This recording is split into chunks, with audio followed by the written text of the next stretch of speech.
kasalanan mo to eh. Ngayon, ayokong kausapin ni Christy. Itong auto ko, ayaw gumana, ayaw umandar, hindi ko na siya mapupuntahan ngayon. Halika na, ida-drive na kita. Sigurado din ako matutuwa siya makita ka. Wala akong karapatan na sirain kayo ni Christy. Kaya I'm sorry. Masaya ako na nakapag-usap tayo ng ganito. Salamat, ah. Han? Hi. Jordan, anong ginagawa mo dito? Kanina pa kita hinahanap. Pinuntahan kita sa kwarto mo, wala ka doon. Papahangin lang ako dito. Rating milyon lang, imposibleng kayang tapatan ni Shaira yung bibigay ko sa inyo. Iwi-withdraw ko lahat-lahat. Ibibigay ko sa inyo. Pwede na yan. Basta ang usapan, hindi mo kami idadamay, ha? Ang isusumbong mo lang si Shaira. Hayaan niyo akong makarating sa kasal ni Jordan nang masabi ko sa kanya lahat ng totoo. There was no competition. Kasi alam naman natin pareho kung sino ang mahal ni Leon. I was being stupid. Umasa ako kasi sinabi mo na feeling mo may nararamdaman pa rin si Leon para sa akin. So I'll leave you guys alone. Sana okay lang sa inyo na gusto ko pa rin makasama yung anak. Anak. Basta siguradong wala nang ibang magugulo sa atin.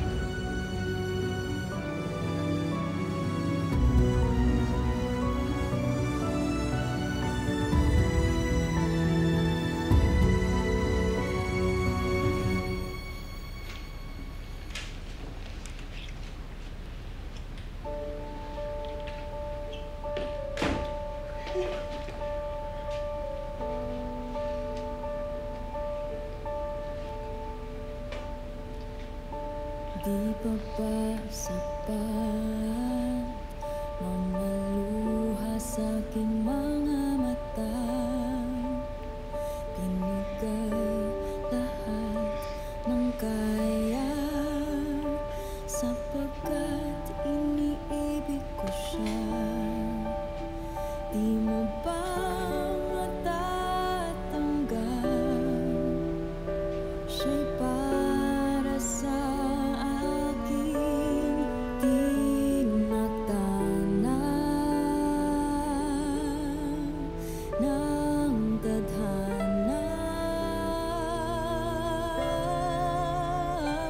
hindi ba't mula pa noon saksi ka pa sa panahon na ang pag-ibig niya'y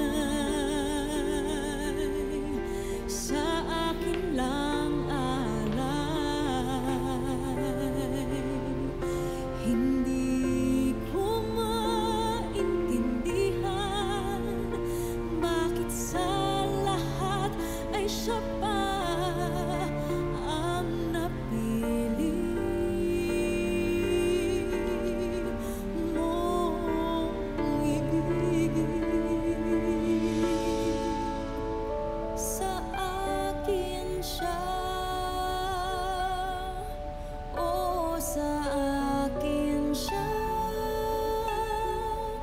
sa akin ang puso niya. Kami ay hayaan na sa akin siya. O pagkakatiwalaan ba yung mga yan? Siyempre, halang din ang mga bituka ng mga yan. Pero pagdating sa pagkita ng pera, aba, walang iwanahan. Di ba? Sinabi mo pa. Dadating pa yung ibang bata natin dati. Yung napag-usapan natin, ha? Pagdating pa lang, down payment na. Mamimili ka pa ba, Alaknang? Marami pang darating mamaya.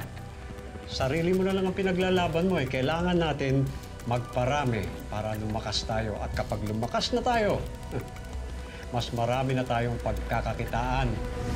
Sige. Ayos. Basta kapag nakuha na natin yung pera, totodasin ko na yan si Jack para tumikom yung bibig niya. Oh, baka hanapin sa bangko.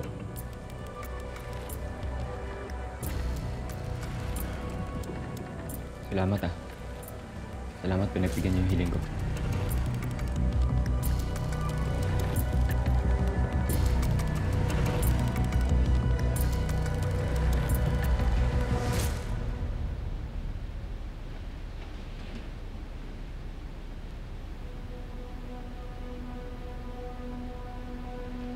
Jordan, ito ba yung wedding gift mo kay Shaira?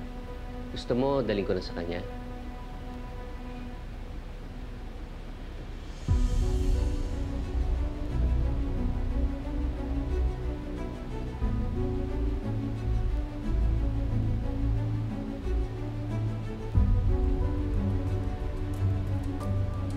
Ako naman dadala sa kanya.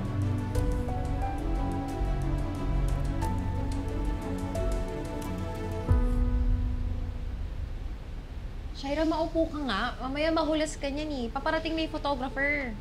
Anong gusto mong gawin ko, Leslie? Hindi ako mapakali. Kagabi pa iba yung pakiramdam ko kay Jordan eh. Hindi niya maipaliwanag sa akin kung anong ginagawa niya doon sa waiting shed. Ano yun? Gusto niya na akong iwan? Gusto niya umalis? Hindi lang natuloy dahil bigla akong dumating?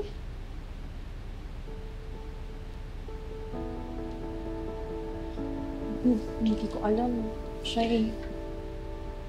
Pwede bang puntahan mo siya? I-make sure mo na nadadating siya sa kasal namin mamaya, please.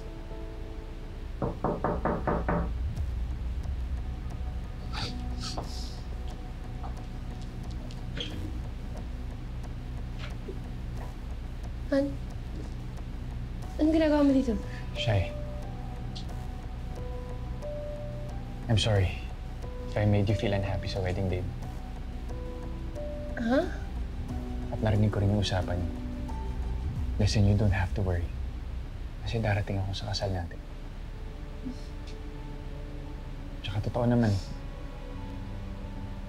kinabahan ako kagabi. Ang dami kong iniisip. Pero nakahanap ako ng solusyon.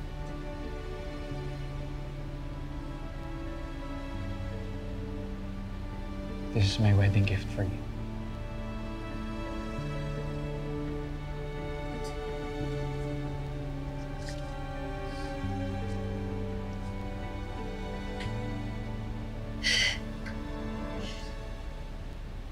Canada? Pupunta tayong Canada? Oo. Ikaw, ako, ang anak natin. Total bagong chapter ito ng buhay natin. Gusto ko sana makapagsimula tayo somewhere na walang distractions. Yung makakatuto ko sa'yo, pati kay Junior. Nice lang ba?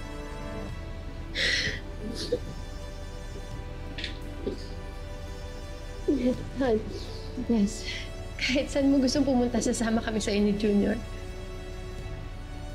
Oo, awat na. Mamahal na kayo magmatamisan. Dapat nga hindi mo pa siya nakikitang naka-wedding gown eh. Yan ka na naman sa mga pamahiin mo, Leslie. Hindi na totoo yan. Dahil nakaplan na ang future namin ni Jordan, di ba, Han?